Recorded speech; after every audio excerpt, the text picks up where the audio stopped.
அண்மை செய்தி.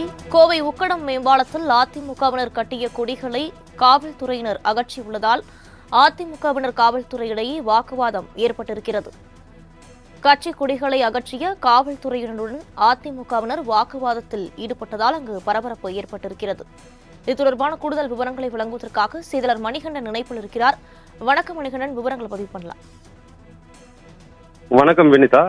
இன்று கோவையில் முன்னாள் அமைச்சர் எஸ்.பி. வேலுமணி உக்கடம் மேம்பாலத்தை ஆய்வு செய்ய வந்திருக்கிறார். அப்போது அங்கு அதிமுகவினர் கட்டியிருந்த கொடிகளை காவல்துறையினர் பறித்து சென்றதால் பரபரப்பு ஏற்பட்டிருக்கிறது.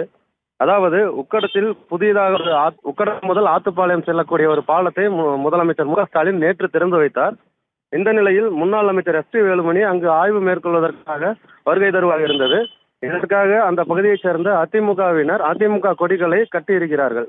இதைத் தொடர்ந்து அங்கு போலீசார் சம்பவ இடத்திற்கு வந்து கொடிகள் கட்டுவதற்கு அனுமதி இல்லை என்று கூறி கொடிகளை அவிழ்த்து சென்றனர். மேலும் எஸ்.பி. வேலுமணியை வரவேற்பதற்காக அதிமுகவினர் தயாராக வைத்திருந்த பட்டாசுகளையும் பறித்து சென்றனர். இதனால் சற்று பரபரப்பு ஏற்பட்டது. அங்கு கூடியிருந்த அதிமுக தொண்டர்களுக்கும் காவல்துறையினருக்கும் வாக்குவாதம் ஏற்பட்டது. இதனால் பரபரப்பு நிலவிய நிலையில் தொடர்ச்சியாக அங்கு வந்த முன்னாள் அமைச்சர் எஸ்.பி. வேலுமணி அந்த ஆத்துப்பாலத்தை பார்வையிட்டு பாலத்தின் பல்வேறு பகுதிகளில் நடந்து சென்றும் பார்வையிட்டார். அப்போது அதைத் தொடர்ந்து செய்தியாளர்களை சந்தித்து வருகிறார்.